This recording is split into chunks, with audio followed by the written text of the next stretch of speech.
Welcome, welcome everyone. We are live. Kiana Wade. We are live on Facebook. We are live on YouTube. And we want to welcome you to the Wealth Connect. I am here, Shaun Venable. I am your wealth mindset motivator. That simply means I'm a woman on a mission, right? But I help 9 to 5 corporate athletes, entrepreneurs, and business owners build generational wealth and obtain financial freedom. I do that primarily through real estate. And we are back for part two of the family. It's a family affair. It's a whole thing edition part two. And I have here one of my beautiful daughters, Miss Kiana. So we always go through this, Kiana. Tell the people who you are, what you do, and how you add value. Let's get a quick introduction in, and then we'll get started. Okay, I'm Kiana Venable. I'm a junior and a biology major at UNC Chapel Hill on the pre-med track, and I add value by volunteering in community service and trying to give back to the community. I love it. And tell the people what we're going to do tonight for part two. So today you're going to be the one getting interviewed, and I'm going to ask you some questions that people have asked about your real estate journey.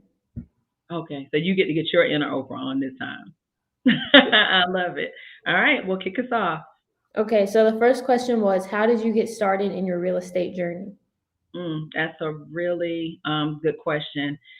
Quite honestly, real estate has been in my blood for quite some time. My mother has worked, had a real estate journey as far as being an investor and a long term property owner with the second property and with the third property. And so when COVID hit, you begin to evaluate life and you start to think about ways to make multiple streams of income. I did not want to solely depend on my job, my 401k, my pension plan, because I have plans beyond that. And so your dad and I actually sat down and we said, what can we do from a real estate investment standpoint? We know that there is wealth in it. And so we decided to create our business, DSB Legacy Estates, which is Dwayne and Shaun Venable Legacy Estates. The legacy piece comes from us standing on the shoulders of greatness and all of those who have gone on before us and paved the way. The legacy that we not only want to leave, but the legacy that we want to live.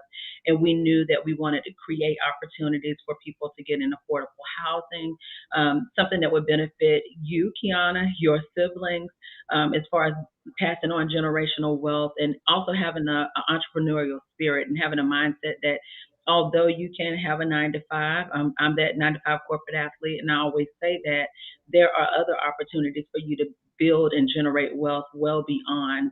So we want to make sure that you guys are set up for success. You are our reason why, and we have a strong pillar as far as community support as well. So we started in September, I think it was September 2020. We took our time to make sure that we were investing in the right property. And of course, that was frustrating when we first got started because we have this motto that for every property, it needs to serve a purpose. And so instead of just getting any property, it needed to make sense as far as how much revenue it's going to generate and turn over, how much work needs to be done in it. Do we have the right crews around us and the right team around us to support us? And so we took our time. We found a golden goose, got our right team in place, and then the sky was the limit for there. Or I like to say, not even the sky was the limit. So that's how we got our start. We just jumped out there and did it. And you kind of already started getting into this, but what would be some advice that you would give to people who are getting started in their real estate journey? Ooh, build your team. Well, I'll go back. The first thing is being anchored in purpose. You really need to understand why you want to get into real estate, and it needs to, for me, I like to go beneath the surface. So it's not just about being able to obtain some money. It's about the legacy again that I want to leave and live, and it's about my longer term goals for sustainability, a comfortable life for my family, and for the community that I serve as well. So the first thing that I would do is tell people to understand their why and get anchored to their why because the market is doing all types of things and you need to have that core values and that anchor to that why when the going gets tough. The second piece of advice that I would give people is to understand the path that you want to go in. So for me, I knew that I wanted to be a real estate investor. I wanted to be able to acquire properties to fix and flip. Also, I'm excited about some Airbnb stuff that we have coming on the way in this long term, hold, buy and hold. But I needed to understand where I wanted to get started. So, there's some people that say you need a real estate license. That's a myth. You don't have to have a real estate license or become a broker to get involved in real estate investing. It's a nice to have. Some people choose that path, but you need to do what's right for you.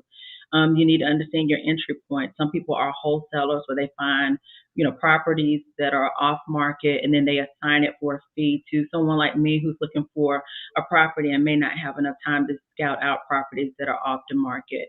You can get interested in fix and flips. That was our area right there where we find a market that's under value. We make sure that we fix it up, give it a little love and TLC, put it back on the market, and making wise decisions ahead of time around, once you purchase that property, once you put the renovations in, understanding the after repair value and making sure that you don't exceed that with your renovations, and then you're able to put it back on the market for a profit, or do you want to do long term? So you need to understand which pathway you want to take and have a goal set for that. The third thing I would say is build a team. Kiana, say it with me. Build a team. Yeah, no man is out. Build a team. It is important for you to have either a wholesaler or friendly investor realtor that understands what you are trying to do as far as your investment strategy and goals. It is important for you to have a general contractor or individuals that and property manager. We've been very blessed and fortunate. It saved us hundreds of thousands of dollars, of ladies and gents. You need to have a loan officer, someone from a financial aspect that will help you with either traditional or conventional financing options or able to explore creative financing options. You need a lawyer. You need someone that, as you're going to the table to seal the deal, that's going to search to make sure that there are no liens on the property so that you don't end up in a legal situation. You need a coach. I have a few coaches. I have a personal coach. I have a business coach. I have a real estate coach. For me, some people may not need all of that, but for me, it's important for me to build me. It's important for me to build our business. And it's important for us to understand what we don't know in the realm of real estate.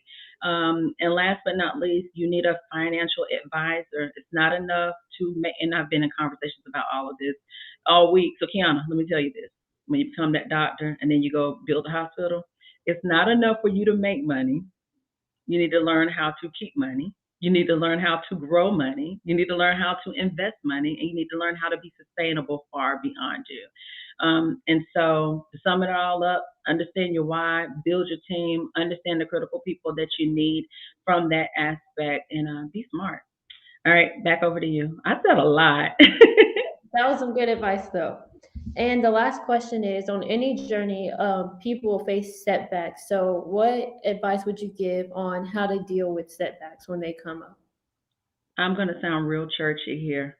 Pastor Nell Bishop Ward, you took care of us well. Every setback is an opportunity for a comeback. So what I would say is learn from those lessons. Use every stumbling block as a stepping stone into your next. Um, for me, some of the things that we stumbled through is when we first started in real estate, we did not understand the value of really surrounding ourselves with a coach or a team or people who had traveled the road before. And we started out kind of trying to do things on our own. We all love YouTube University. Hey, we're on YouTube, so like it's the whole thing.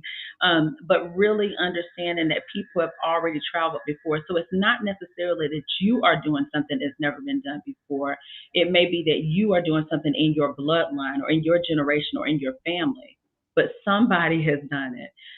So I use every setback or stumbling block as a lesson learned, really evaluate what did I learn from that situation and how can I be better.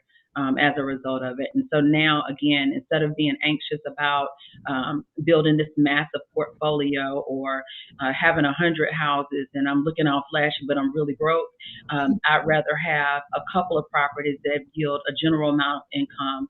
I'd rather understand the rules of creative financing and hard money lending and private money lending to ultimately get that knowledge to become the bank. Y'all just wait for DSB Legacy to become the bank. And so, again, it's the lessons learned along the way, how you put that into your little memory box so that you can build and emerge and be better. So, I hope that answered your question. Yes, that did. Well, that's all the questions that I have for you tonight. Thank you, everybody, for tuning in. I hope you took good notes. And this was the Wealth Connect Roundtable. And we'll see you next week with our next guest. All right, and y'all give my baby a hand. All right, we're going to end our live stream in five, four, three. I'm using all the clubhouse terminology, two, and one.